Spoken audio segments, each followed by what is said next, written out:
How can you use mind maps to solve problems?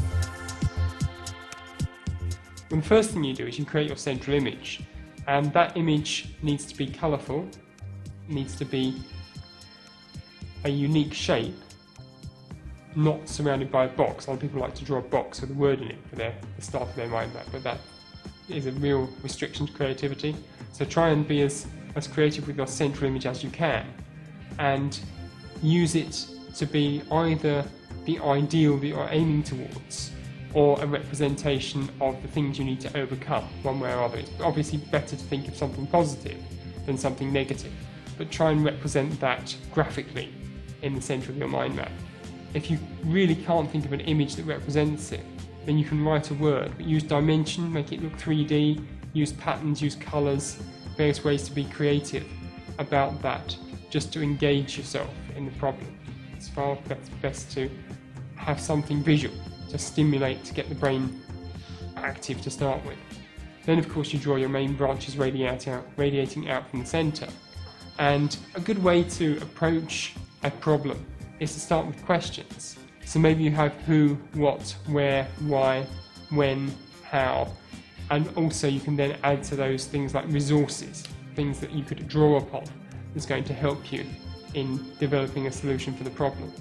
So once you've got those areas, it gives you something to start with.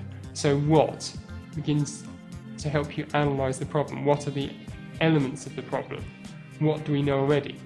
What are possibilities that could be changed in the way the problem is set out?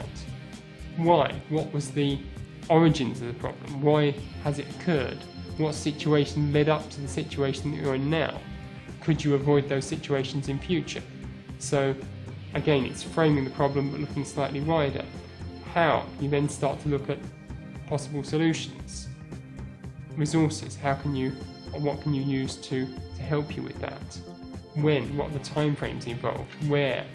What situation is this happening in? What is the environment? What are the current trends that underlie the particular situation you're in? So you can see how these questions can lead you to come up with many more ideas, many more associations, and you just freely radiate out on the mind map, adding ideas where they come. You could be working on the resources branch and suddenly think, actually there's a really important time factor here, so that goes on the when branch. So you can move around the mind map. You don't have to go in a sequence. It's just as the ideas come to you, you put them on the mind map where they fit, and eventually, after maybe a 20-minute brainstorming session of just thinking about the problem, you'll be able to see either a solution will jump out at you because of all the information on a single page in front of you lets you see much more clearly what the problems actually are. You can solve it straight away, or you can then use that as a springboard into a group discussion, moving on other ways of the techniques we've already talked about.